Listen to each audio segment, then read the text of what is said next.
Hola, bienvenidos. El día de hoy vamos a conversar sobre aquellos conceptos básicos de herencia. Primero que todo, vamos a definir lo que es la herencia y para ello vamos a considerar de que se define como la derivación de una clase a partir de otra existente.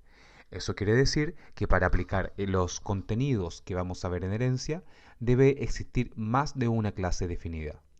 El objetivo de reutilizar software, como se menciona ahí, es simplificar el desarrollo y lo que implica también los costos asociados al mismo.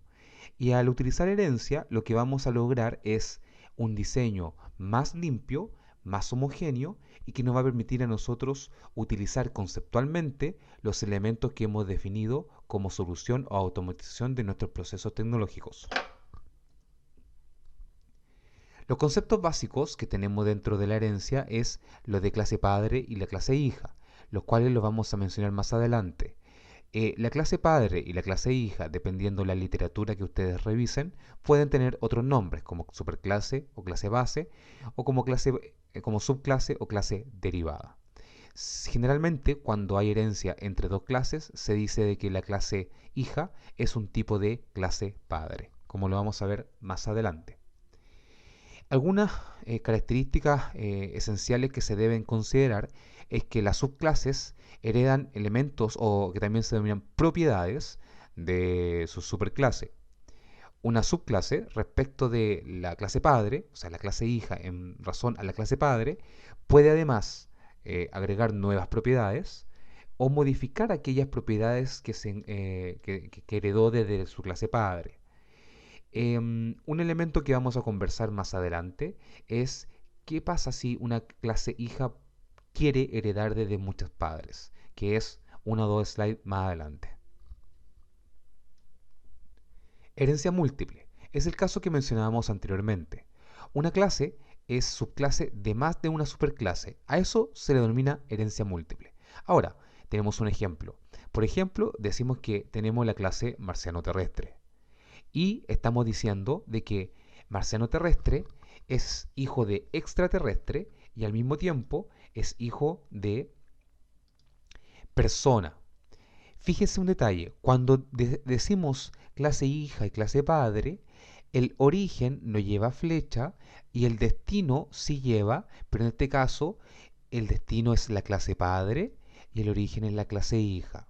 En este caso estamos aplicando el concepto de herencia múltiple, lo cual, como lo ve ahí, Java no lo soporta. Las clases se heredan y se utilizan usando UML, lo vamos a ver a continuación, pero un elemento importante es que se heredan los métodos y atributos que son de carácter público. O sea, los protegidos y los privados no se heredan. Ahí tenemos un ejemplo de jerarquía de herencia, donde por ejemplo alumno de pregrado es un tipo de alumno y alumno es un tipo de persona. Luego ustedes pueden revisar algunos ejemplos en los cuales se menciona cuándo hay herencia y cuándo no hay herencia. Si tienen alguna duda sobre estos ejemplos, no duden en consultarlo directamente a través del foro o a través de correo electrónico.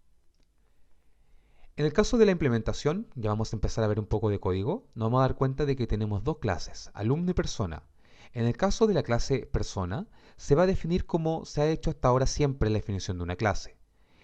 Y la que va a tener los cambios, en este caso va a ser la clase alumno, donde nos vamos a dar cuenta de lo siguiente. Vamos a tener la definición de la clase alumno, la cual se va a realizar como la hemos realizado generalmente. Donde se va a producir el cambio es que se le va a agregar al final un extend persona. O sea, vamos a decir que nuestra clase alumno extiende desde persona. Y a eso se le va a denominar la aplicación de herencia. Entonces, algo que es importante considerar es que la herencia hereda aquellos atributos y métodos que son públicos. Ahí tenemos un ejemplo donde a pesar de que conceptualmente el UML no está apegado al estándar, vamos a representar de que el nombre y el root que tenemos en la clase padre vuelven a aparecer acá. Es importante de que no se deben volver a escribir. lo estamos representando acá para que se vea gráficamente que vuelven a aparecer y además agrega el rol UCB, pero en la implementación, como veremos a continuación en el ejemplo, no se vuelven a escribir aquellos elementos heredados.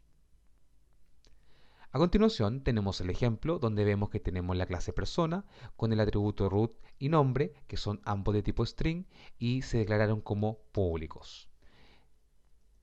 Cual hereda de persona y define el rol UCB, pero el alumno tiene nombre, root y rol UCB, porque los enseñas en la propia clase, o sea, como que imaginariamente estuviesen ahí. ¿Y cómo vemos eso? En el método quién soy, que utiliza el root y utiliza el nombre de la misma forma que el rol UCB, o sea, como que los tres estuviesen declarados dentro de esta clase. Un error que se muestra porque tenemos un apellido en la clase padre y lo intenta heredar. Ese apellido es de carácter privado, por ende, acá vemos que no se